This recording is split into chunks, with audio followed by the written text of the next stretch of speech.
मित्रों, इस वीडियो में हम जानेंगे कि जो भी मनुष्य जैसा बुरा कर्म करता है उसी के फलस्वरूप उसे अगला जन्म मिलता है, जिससे उसे अपने पूर्व जन्म में किए गए पापों का पश्चाताप होता है। कुछ पाप रूपी बुरे कर्म तो इतने बड़े होते हैं कि उस मनुष्य को अनेक कष्टदायी जन्म लेने पड़ते हैं।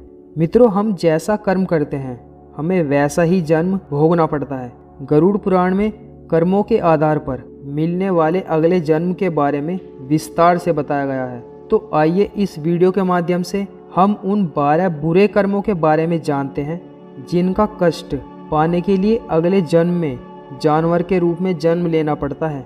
मित्रों, वीडियो को बिना स्किप किए पूरा देखना, क्योंकि आज के समय में हमें ऐसे पाप ज़्यादा देखने को मिल जाते हैं। अगर आपको वीडियो अच्छी लगे तो चैनल को भी जरूर सब्सक्राइब कर लेना। मित्रों, नंबर 1, धर्म का अपमान। मित्रों, आपने अक्सर ऐसे मनुष्य तो देखे ही होंगे जो अपने धर्म का तो सम्मान करते ही हैं, साथ ही साथ दूसरों के धर्म का भी सम्मान करते हैं। लेकिन कुछ मनुष्य ऐसे भी होते हैं जो अपने धर्म को सबसे बड़ा मानते हैं, लेकिन दूसरों के धर्म को गाली देते हैं और बुरी दृष्टि से देखते हैं। या फिर कुछ लोग किसी भी धर्म को नहीं मानते और सभी धर्मों को गाली देते फिरते हैं।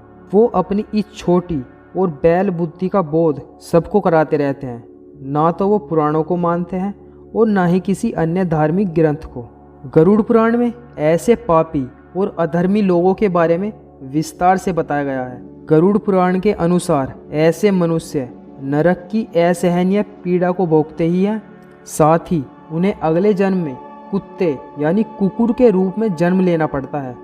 यहाँ वे खूब भौंकते रहते हैं, लेकिन उनकी कोई नहीं सुनता है, और अगर सुन भी लेता है तो डंडे से मारकर ही भगाता है, और उसको सबका झूठा खाने को मिलता है जब तक उसको अपने किए गए पाप पर उसको पश्चाताप नहीं होता, और साथ ही उसके द्वारा धर्म के विरुद्ध बोले गए एक एक शब्द का वो हिसाब नहीं देता। तब तक उसे ये कष्ट सहना पड़ेगा और इस जीवन को जीना पड़ेगा। नंबर 2, मित्र से छल। मित्रों, आज के इस कलयुग में तो सच्चे मित्र बहुत ही कम देखने को मिलते हैं, जो कि निश्छल मन से अपने मित्र के हर दुख सुख में उसका साथ देते हैं। मित्रों, ऐसा मित्र मिलना तो आप ऐसा मानो कि भगवान श्री कृष्ण साक्षात आपके सखा के रूप में आपके जीवन के हर कष्ट को दूर करने के लिए आपके साथ हैं। और अगर उस मित्र के साथ यदि छल होता है, उसके पीठ में छुरा घोंपा जाता है, तो गरुड़ पुराण में ऐसे नीच मित्र को भयंकर नरक में यातनाएं दी जाती है और उसे सजा के रूप में अगले जन्म में गिद्ध के रूप में जन्म लेना पड़ता है, और उसे सड़े गले पशुओं और मृत शरीर से उनका सड़ा हुआ मांस खाना पड़ता है और जैसे तैसे अपना जीवन यापन करना पड़ता है। नंबर 3, ज्ञान को ना बांटने वाला ज्ञानी। मित्रों, हमारे धर्म में पहले ब्राह्मण के द्वारा ही शिक्षा दीक्षा दी जाती थी और उन्हें ही गुरु माना जाता था। लेकिन आज के समय जो भी अच्छे से पढ़ लिख लेता है वो गुरु बन सकता है और अपने विद्यार्थियों को अपना समस्त ज्ञान भगवान के प्रसाद के रूप में बांट सकता है। मित्रों, मेरा कहने का मतलब यह है कि जो भी ज्ञानी अथवा गुरु अपने ज्ञान को किसी विद्यार्थी को सिर्फ इसलिए नहीं देता है क्योंकि वो उसे दान दक्षिणा नहीं दे पाएगा, तो गरुड़ पुराण में ऐसे व्यक्ति को नरक से यातनाएं भोगनी पड़ती है और उसके बाद उसे बैल के रूप में बहुत ही कष्टमय जीवन यापन करना पड़ता है, जहां उससे दिन रात मेहनत कराई जाती है और डंडियों से पीटा भी जाता है।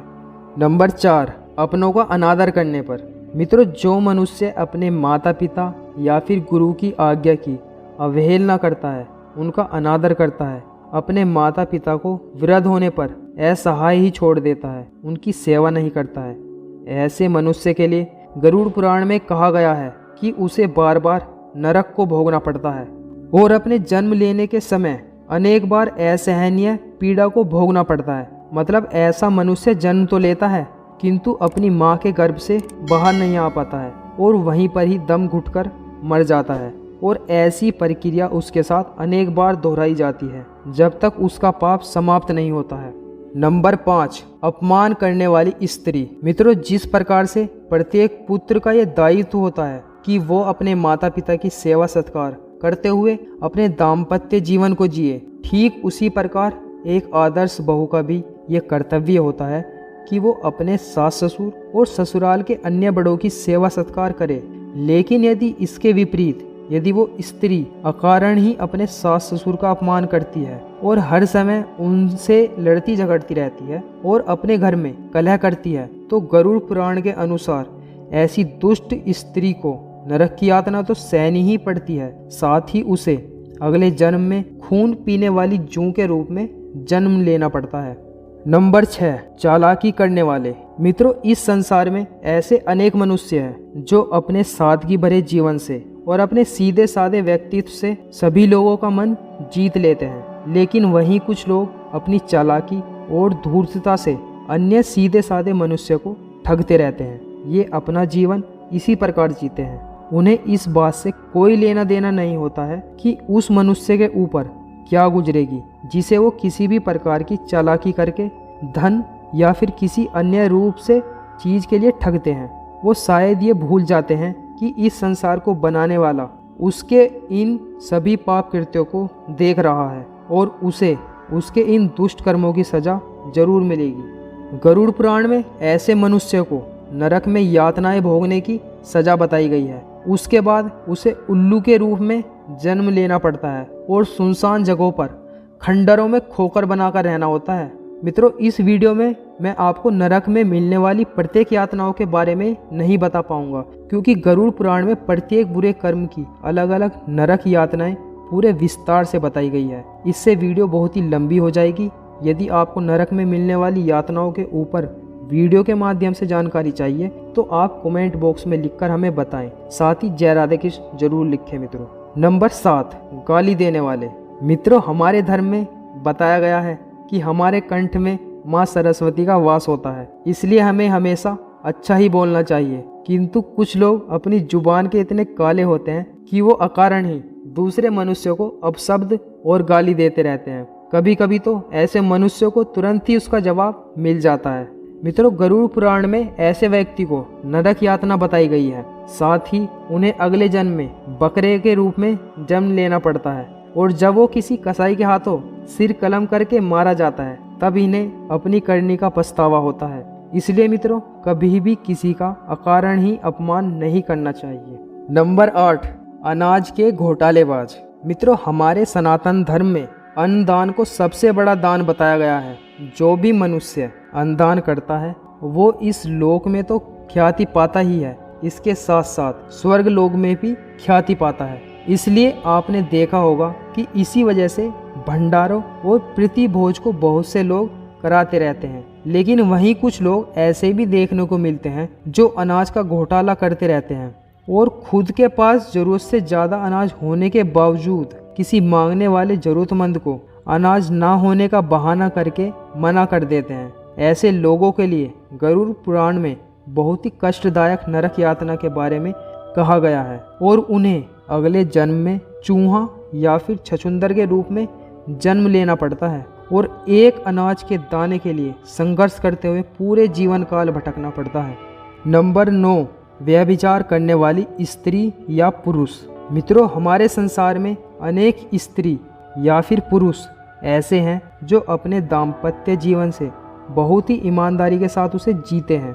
वो अन्य स्त्री अथवा पुरुष के प्रति कभी भी आकर्षित नहीं होते हैं। किंतु हमारे इस संसार में बहुत से ऐसे स्त्री अथवा पुरुष हमें देखने को मिल जाते हैं जो शादी के बाद किसी अन्य पुरुष या स्त्री के साथ व्यभिचार यानी हर प्रकार का संबंध बनाते हैं। ऐसे मनुष्य को जीते जी समाज का तिरस्कार तो सहना ही होता है, लेकिन गरुड़ पुराण के अनुसार इन्हें नरक भोगने के बाद अगले जन्म में छिपकली या फिर चमगादड़ के रूप में जन्म लेना पड़ता है और अपने कर्मों का फल भोगना पड़ता है। नंबर 10, काम वासना दृष्टि वाले। मित्रों, हमारे इस संसार में अनेक मनुष्य ऐसे होते हैं जो अन्य स्त्री को सम्मान की दृष्टि से देखते हैं। उनके मन में किसी भी स्त्री के प्रति दुर्भावना या विकार नहीं होता।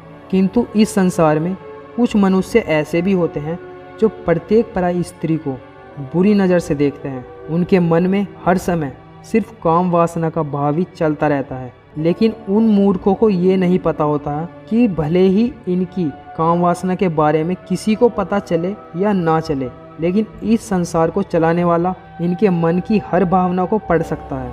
उसे इस संसार में घटने वाली हर क्रिया के बारे में पता होता है। ऐसे मनुष्यों को गरुड़ पुराण में नरकगामी बताया गया है और अगले जन्म में उन्हें गधे के रूप में जन्म लेना पड़ता है। उनकी दृष्टि हमेशा जमीन में ही देखती रहती है, इससे वो किसी भी पराई स्त्री को नहीं देख पाते हैं और अपने सारे जीवन काल में बोझा ढोने का काम करते हैं। नंबर 11, जहर खाने वाले।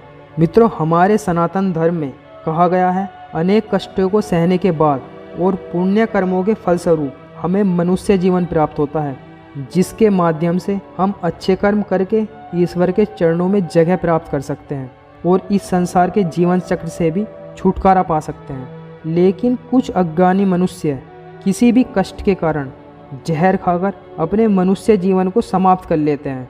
तो गरुड़ पुराण में ऐसे मनुष्यों को लिए ये सजा बताई गई है कि अगले जन्म में उन्हें सांप के रूप में जन्म लेकर घूमना पड़ेगा और अपने मस्तक में हर समय विष को साथ लेकर ही हर जगह विचरण करना होगा। जब तक उसे अपनी करने का पश्चाताप नहीं होता है, तब तक उसे ये सर्प का जीवन जीना होगा। नंबर 12, अपने देवताओं और पूर्वजों का अपमान करने वाला। मित्रों, हमारे सनातन धर्म में अपने देवताओं और पूर्वजों की पूजा और सत्कार करने को श्रेष्ठ धर्म माना गया है। ऐसा करने से हमारे घर परिवार में सुख शांति बनी रहती है। किंतु कुछ मनुष्य अपने घमंड में चूर होकर अपने ही देवताओं और पूर्वजों का अपमान करते रहते हैं। गरुड़ पुराण में ऐसे मनुष्य नरकगामी बताए गए हैं और अगले जन्म में इन्हें कोए के रूप में जन्म लेना पड़ता है। सभी लोग इनके द्वारा अपने देवताओं यानी पितरों को श्राद्ध के महीने में भोग लगवाते हैं, जिससे इन्हें अपने द्वारा अपने पितरों के अपमान का पश्चाताप होता रहता है। और अन्य सामान्य दिनों में वे ही लोग इन कौओं को अपने घर से भगाते रहते हैं, तब जाकर इन्हें अपनी गलती का बोध होता है।